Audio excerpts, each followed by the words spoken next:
नमस्कार दोस्तों, आज की मेरी जानकारी का शीर्षक यह है कि 80% डिजिटल पेमेंट यूपीआई से हो रहे हैं, पर कुल लेन-देन में हिस्सेदारी सिर्फ 8% थी। कोविड के बाद रिटेल डिजिटल पेमेंट 4 गुना हो गए। देश में 80% से ज़्यादा रिटेल पेमेंट यूपीआई के जरिए हो रहे हैं, लेकिन कुल डिजिटल लेन-देन में यूपीआई का हिस्सा सिर्फ 8.19% है। रिजर्व बैंक की एक रिपोर्ट के मुताबिक यूपीआई पेमेंट की संख्या तो बढ़ रही है, लेकिन 3 साल में यूपीआई पेमेंट का एवरेज साइज 52% घट गया। कोविड से पहले डिजिटल पेमेंट की औसत वैल्यू 10,000 रुपये से ज़्यादा थी। अब ये घटकर 4,880 रुपये रह गई है। कुल 187 लाख करोड़ रुपए के डिजिटल लेन देन में 15.33 लाख करोड़ रुपए के रिटेल पेमेंट ही यूपीआई से हुए।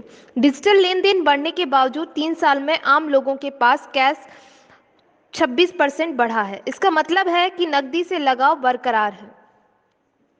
इस साल जुलाई तक यूपीआई पेमेंट 200 करोड़ से ज़्यादा यूपीआई ट्रांजैक्शन 2015 में शुरू हुए थे। 43 माह बाद यानी अक्टूबर 19 में इस तरीके से 1 अरब ट्रांजैक्शन पूरे हुए थे, लेकिन 9 से 10 अरब तक पहुंचने में सिर्फ 3 माह लगे।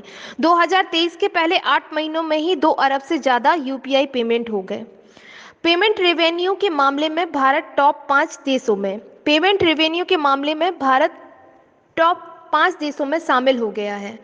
मैकिन्जी की 2023 ग्लोबल पेमेंट रिपोर्ट के मुताबिक ब्राजील, भारत, जापान और अमेरिका इस मामले में अव्वल हैं। वैश्विक पैमाने पर पेमेंट रेवेन्यू में लगातार दूसरे साल 10% से ज़्यादा बढ़ोतरी हुई है। Payment revenue credit card transaction, online payment, mobile wallet, wire transfer जैसे स्रोतों से आ सकता है, यानी कैश और चेक से इतर पेमेंट से कमाई इस श्रेणी में आती है।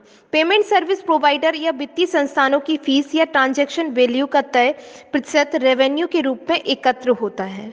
तो ये थी मेरी आज की जानकारी। इस तरीके की नई नई जानकारियों को जानने के लिए आप मेरे चैनल को लाइक करें, शेयर करें और सब्सक्राइब करें। Thank you.